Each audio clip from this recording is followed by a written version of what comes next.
Ruby Ahluwalia, former senior bureaucrat and founder and chairperson of Sanjeevani Life Beyond Cancer, to please join us on the dais as our moderator for the panel discussion for the evening.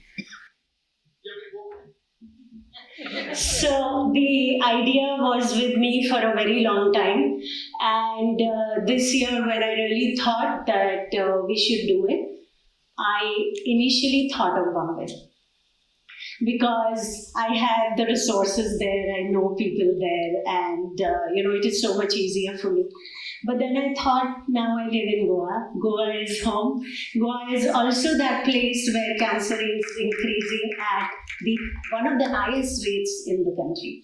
So Goa had to be that place. I really had to work at least 100 times harder.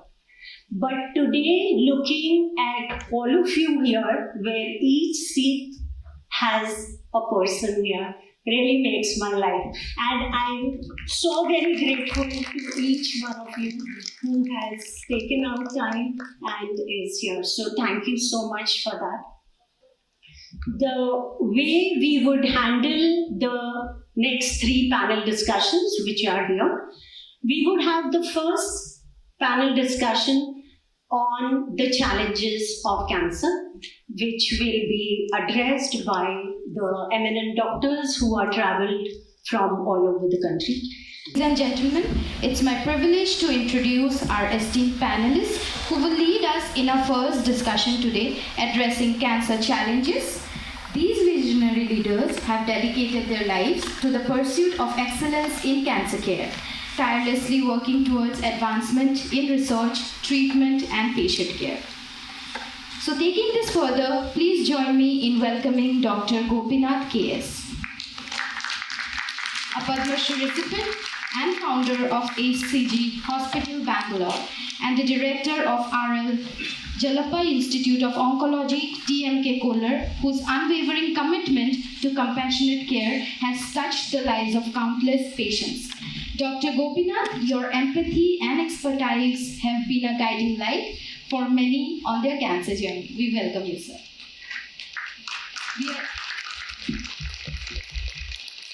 All right, we will try and make a meaningful conversation, I hope, with such amazing people over here. And Dr. Gopinath being the senior most here. Dr. Gopinath, I really want you to basically tell our audience as to how do you see the whole of cancer scene in India in the few years to come. How does it look like to you? We all know that our population is increasing. There is a changing trend in the lifestyle of the individuals which is undergoing across the country. If you look back 30, 40 years ago, a lot of facilities were not available. Today, there is a facility available to each and every human being. So whenever there is a facility increase, it is like a boon or a bane. We have to look at it. Lot of diseases will get increased. For example, today in this country we talk about what is called a non-communicable disease, which includes diabetes, hypertension, and cancer.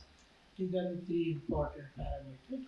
And we being the cancer specialist, there is an increasing trend of cancer.